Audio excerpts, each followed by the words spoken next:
Ngayong araw ay napaka-excited talaga ako. At alam nyo ba mga mare kung bakit? Dahil nga sa looban ng 3 buwan na paghihintay ay nakasahod na nga tayo sa Facebook. Kaya naman ngayong araw ay uuwi nga tayo ng bayan para nga withdrawin yung sinahod natin sa Facebook. Dahil nga rakitera din ang inyong lingkod ay isasabay ko na nga ding i-deliver yung mga pa-order ko sa Avon. Dahil nga sa New One din naman ako pupunta at doon din naman ako magdi-deliver. At makalipas nga lang ang ilang minuto ay nandito na nga tayo sa Land Bank at dito nga tayo magwi-withdraw. At sa katunayan nga mga mare, na punong-puno talaga ng kagalakan ng aking puso. Dahil nga kahit papaano ay may kaunting balik nga itong aking pagpapagod sa pagbablog at pagbo-voice over. Dahil sa totoo lang ay hindi naman talaga madali ang pagbablog, lalo na nga ang mag-voice over. At kung sa tingin nyo nga ay madali lamang na magpaganito-ganito ay nagkakamali kayo. Dahil kapag nga ganitong nagbo-voice over ay talagang magpapaulit-ulit ka dahil nga minsan ay nakakabulot. Tapos idagdag mo pa na kailangan mo talagang mag-isip kung ano nga ang sasabihin mo. At ayun na nga mga mare, nakatapos na nga tayong mag-withdraw kaya naman papunta na tayo ng New One. At wag nyo na nga ding tanungin kung magkano nga ang aking sinahod dahil kakaunti lang. At hindi pa nga man lang dumadating yung sahod ko sa Facebook ay meron na nga itong pinaglalaanan. Dahil sabi ko nga sa sarili ko, once na makasahod nga ako dito ay papalitan ko nga talaga yung mga gamit namin sa bahay dahil nga talagang palitan na. Kaya naman pagka withdraw ko ay dito na nga ako dumiretso sa New One dahil dito ko nga napili na bumili nga ng mga kagamitan na ipapalit nga dun sa mga kagamitan na luma na nga sa bahay. At dito ko nga napiling bumili dahil nga dito ay kompleto na hindi na nga ako magpapalipat-lipat. At bukod nga sa roon ay halos lahat nga ng kailangan ko ay dito ko nga lahat mabibili. At syempre dito na nga agad ako dumiretso sa mga kagamitan sa loob ng kusina dahil nga ito talaga yung aking mga bibili. Talagang inuna ko nga ang pagpili dito sa kawali dahil nga yung kawali namin ay talagang palitan. At kung matatanong nyo nga ay talagang mas matanda pa nga ata sa akin yung kawali namin. Kaya naman kung talagang makikita nyo sa personal ay talagang nakakaawa na at meron na ngang alambre.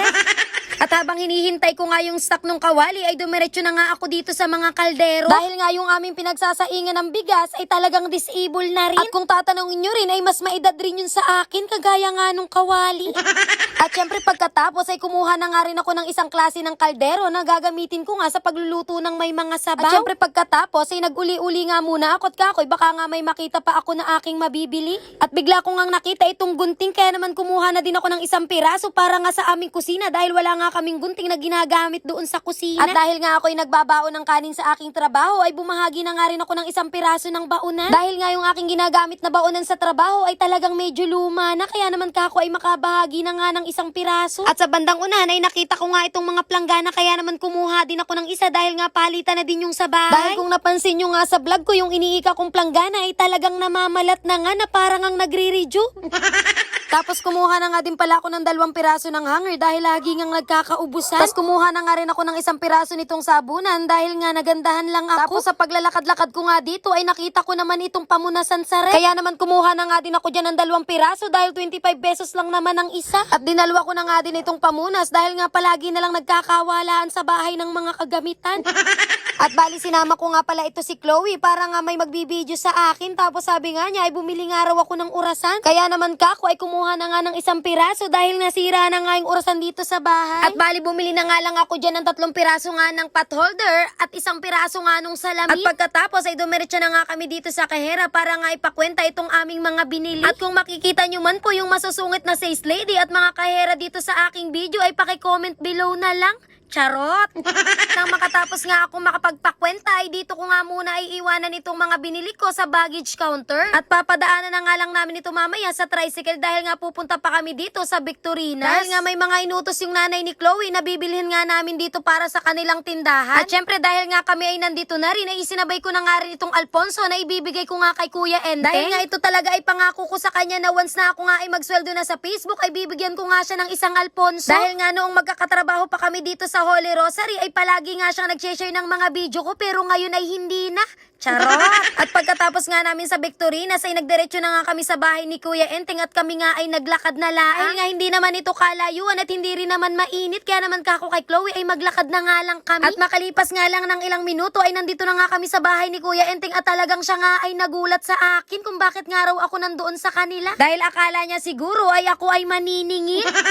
Tapos pagkadating ko nga dito ay inabot ko nga agad yung Alfonso na dala-dala ko at nagtataka nga siya bakit nga daw may Alfonso akong dala. Kaya naman sabi ko sa kanya ay iyan nga yung pangako ko sa kanya na kapag sumahod nga ako sa Facebook ay bibigyan ko siya. Ay kapag nga sinabi ko ay sinabi ko at hindi nga ako sinungaling na tao. At pagkatapos nga namin kay Kuya Enteng ay dumiretso na nga din kami dito sa palengke dahil nga dito kami sasakay pa uwi nga ng bahay. Pero dumaan nga muna kami dito sa bilihan ng palamig dahil nga nauuhaw na kaming dalawa ni Chloe. Tapos milk tea nga sana ang bibili namin kaso nga isarado doon sa bibilan sana namin kanina. Kaya naman sabi ni Chloe ay dito na nga lang kami bumili. At syempre ibinilin ko nga pala doon sa magta-tricycle na dadaan nga kami dito sa New One dahil nga may dadaanan kami na pinamili nga namin kanina. At pagkatapos noon ay nagdire-diretso na nga kami pauwi nga ng bahay dahil nga hapon na rin ito. Tapos naipangako ko nga din pala sa mga bata dito sa amin na nanonood ng vlog ko na kapag nga ako ay nakasahod ay ililibre ko nga sila ng burger. Pero dahil nga yung ate ko ay nagtitinda ng ihaw-ihaw ay kako ay ihaw-ihaw na nga lang ang ililibre ko sa kanila. Nang sa ganun ay makatulong din ako dito sa ate ko na maubos agad yung paninda niya tapos natupad ko pa yung mga pangako ko sa kanila. Kaya naman pagdating ko dito ay pinatawag ko na nga itong mga batang ito at kako ay kumuha na nga dito ng tigi ilang piraso. At sabi ko nga ay ililibre ko sila dahil nga ako ay nagsahod na sa Facebook. Tapos bigla ngang may dumaang magtatapa kaya naman sabi ni ate ayun na nga daw ang ilibre ko sa kanya kaya naman kako ay kumuha na nga ng 2 piraso. At syempre pagkatapos nila ay ako naman ang nagmerienda dahil nakakaramdam na nga din ako ng gutom tapos nagpaluto na nga din ako ng ilang piraso at pinadala ko nga sa bahay. Dahil nga sa mga oras na ito ay nagiinuman nga dun sila sa bahay kaya naman nagpadala ako ng kaunting pulutan. Tapos nung maggabi na nga ay si mama nga ang pinagbukas ko nitong mga pinamili ko sa New One. Dahil gusto kong makita ang kanyang reaksyon dito nga sa aking mga pinamili. Dahil alam kong mas masaya siya kesa sa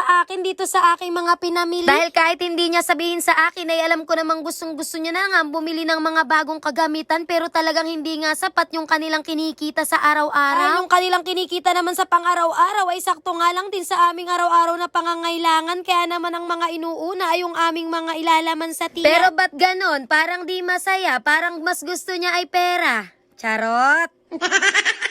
At syempre, hindi naman pwede na hindi ko naman ililibre itong aking kapatid at itong aking pamangkin. Kaya naman tinanong ko sila kung ano nga ang kanilang gusto at ang gusto nga raw nila ay Jollibee. Kaya naman kako ay pumunta nga sila sa Jollibee ng alas 5 ng hapon pagka-out ko at doon ko nga sila aantayin dahil nga pare-parehas nga kaming may pasok. At nung mga panahon nga na nagsisimula pa lang ako dito sa aking pabablog ay talagang lagi nga ako nagagalit dito sa aking mga kapatid at pamangkin. Dahil sabi ko nga ay hindi nga man lang nila i-share ang aking vlog para naman mas maraming makanood. Kako sa kanila, pag ako ay nagsweldo ay hindi ko sila ililibre.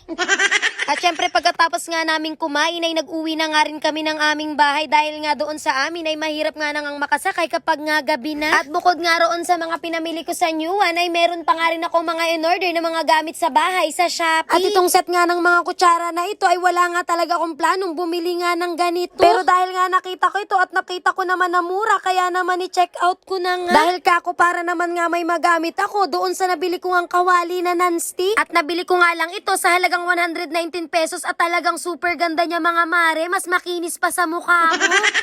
Tapos itong binubuksan ko nga ngayon ay ito talaga ang nakaplano na bibilin ko nga online dahil nga mahal nga dito sa amin. Dahil nga ako ay naiinis na doon sa mga binili ko dati na mga lalagyan ng mga toyo at suka kaya naman kako ay papaltan ko na nga ng maganda. At talagang sobrang saya nga ng puso ko dito nga sa aking nabili dahil nga napaka-aesthetic nito mga mare. Tapos may mga kasama nga rin pala siyang mga pang-label kaso nga lang ang problema ay wala ngang patis. Dahil nga ang kasama dito ay cooking wine ay hindi naman gumagamit ng ganon ang mga dukha sa pagluluto.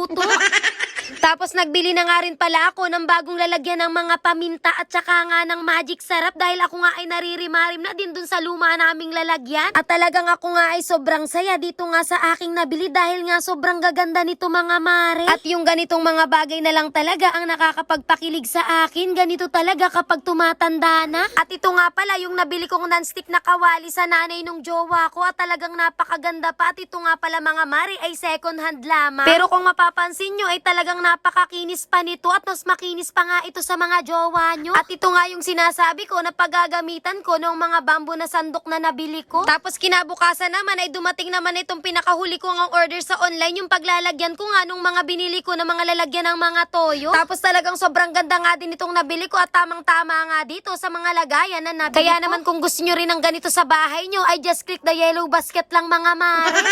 At syempre, pagkatapos ko ang ma-assemble itong ating mga lagayan, ay sinukat ko nga itong ating nabiling mga lagayan ng toyo at talagang sakto-sakto nga dito sa ating nabiling lagayan. At talagang sobrang happy-happy nga ng puso ko dito nga sa aking mga nabili. Tapos syempre, ito namang 1,000 natitira ko ay para naman ito dun sa mga magiinom kong kaibigan na talaga namang nanunood ng aking mga vlog. At napag-usapan na nga namin na sa Christmas party nga namin ito gagamitin at ibibili nga raw ito ng 1 ulo ng baboy. At syempre, dahil ako ay may pangako nga din dito sa aking kaibigan na ikakain ko nga siya sa masarap pag nga ako ay nakasahod na. Kaya naman dinala ko siya dito sa Mangkulas. Dahil sa totoo lang ay talagang mas malaki nga ang gastos nito kesa sa akin dahil nga talagang sinusuportahan niya ang aking pagbablog. Dahil nga nung mga panahong doon ako lagi natutulog sa kanila ay bumibili pa nga talaga siya ng aking mga lulutuin. Tapos madalas din na kapag nga kami ay lumalabas ay siya nga rin ang nagbibideo sa akin. Kaya naman kahit sa ganitong bagay ay makabawi man lang ako sa kanya dahil nga kapag talagang sinabi ko ay sinabi ko kahit nga wala nang matira sa akin. At sa totoo nga lang, ang nabili ko nga lang sa sarili ko, ayun nga lang 1 pirasong baunan at 1 piraso nga nung salamin.